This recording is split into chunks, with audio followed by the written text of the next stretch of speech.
Good morning students. मैं निधि शर्मा आपकी हिंदी की अध्यापिका हूँ। आज हम उन्मेष हिंदी पाठ्य पुस्तक का पाठ 11 एक बात बनाई मिट्टी की शुरू करेंगे। शुरू करने से पहले बच्चों, आप इस चित्र को ध्यानपूर्वक देखो। यहाँ पर एक कुम्हार मिट्टी के बर्तन बना रहा है।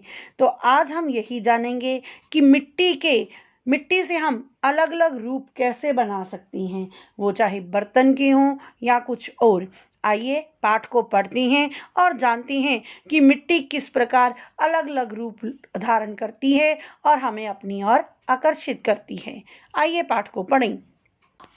टप टप टप टप करके मेरे टीन के शेड पर बारिश की बूंदें गिरना चालू हुई। लेखिका क्या है, देख रही है कि टीन की शेड पर टप टप करते हुए बारिश की बूंदें गिरनी शुरू हो जाती हैं।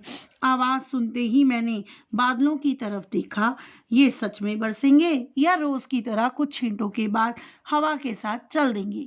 वह सोचती है, क्या ये बादल जैसे रोज आती हैं, क्या ये आज बरसेंगे या रोज की तरह छींटे डालकर चले जाएंगे। मेरी मिट्टी बाहर सूखने के लिए रखी हुई थी। अगर बरसे तो मुझे उसे अंदर करना होगा। हाँ, लग तो रहा है कि आज बादल जरा मेहरबान है। उसे लगता है कि आज बादल जरूर बरसेंगे। मैं जल्दी से बाहर गई और बोरों में सूख रही मिट्टी को खींचकर स्टूडियो के अंदर ले आई। बस उन्हें अंदर लाई ही होगी कि झमाझम बूंदें सूखी धरती में समाने लगी। जैसे ही उसने स्टूडियो में अपनी मिट्टी के बोरों को किया, क्या होता है, बारिश जोरों से बूंदों के रूप में धरती में समाने लग जाती है। यह मेरा मनचाहा पल था।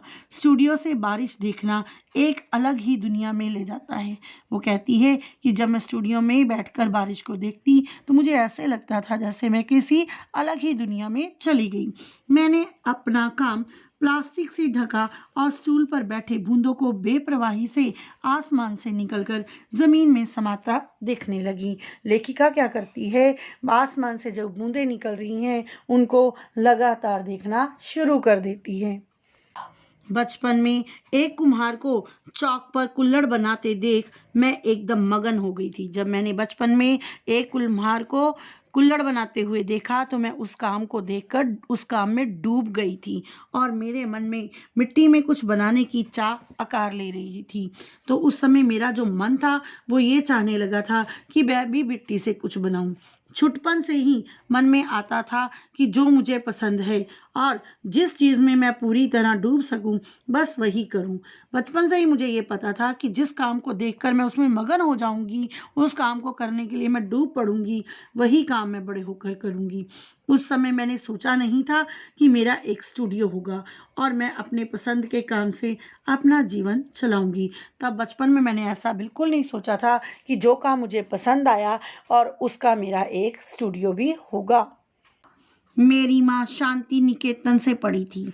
वे मूर्तिकार है और कांसे और लकड़ी की कलाकृतियां बनाती हैं, यानी कि कांसे और लकड़ी की धातु से वो अलग अलग प्रकार की आकृतियां बनाती हैं। मैं शुरू में तो चौक से बहुत प्रभावित थी। उसमें काम करना मन को बड़ी शांति देता था। लगता मानो मैं खुद से बातें कर रही हूँ। धीरे धीरे मैं उसके गोल रूप से बाहर निकलने लगी। मैं हाथों से मिट्टी की लंबी लंबी बत्तियां बनाती और फिर उन्हें जोड़ जोड़ कर शिल्प बनाती, यानी कि धीरे धीरे मैंने मिट्टी की बत्तियां बनानी शुरू कर दी और फिर उन्हें जोड़कर शिल्प बनाना शुरू किया। इस तरह मुझे जो आकार या रूप देना होता मैं उस मिट्टी को वो आकार दे देती थी। मिट्टी एक बहुत लचीला माध्यम है। मिट्टी एक ऐसा माध्यम है जो बहुत लचीला है। इसे हम कोई भी रूप दे सकते हैं। इसे जिस तरह हम चाहें इस्तेमाल कर सकते हैं। हाँ, उसे भट्ठी में भी पकाते हैं, इसलिए कुछ चीज़ों का ध्यान रखना पड़ता है। तुम्हें पता ही होगा कि सबसे पुरानी कलाकृति मिट्टी की ही बनी हुई है। पकाने के बाद इसे वापस गीली मिट्टी में बदला नहीं जा सकता, इसलिए हम इसमें खाने की चीज़ें रख सकते हैं। जब मैंने सिरेमिक की पढ़ाई शुरू की उस समय बहुत कम लोग इसके बारे में जानते थे। सिर्फ 3 आर्ट कॉलेज में ये कोर्स करवाया जाता था। आज ये कला कॉलेजों के अलावा कलाकारों द्वारा सिरेमिक स्टूडियो में भी सिखाई जाती है। इस कला में काफ़ी कुछ किया है।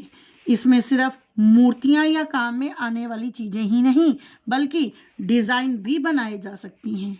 कोई चाहे तो प्रोडक्ट डिजाइन भी कर सकता है, लेकिन सबसे ज़रूरी बात इसमें है कि अगर तुम मिट्टी के काम में ही आगे बढ़ना चाहते हो तो तुम्हें उसे करीब से समझना होगा।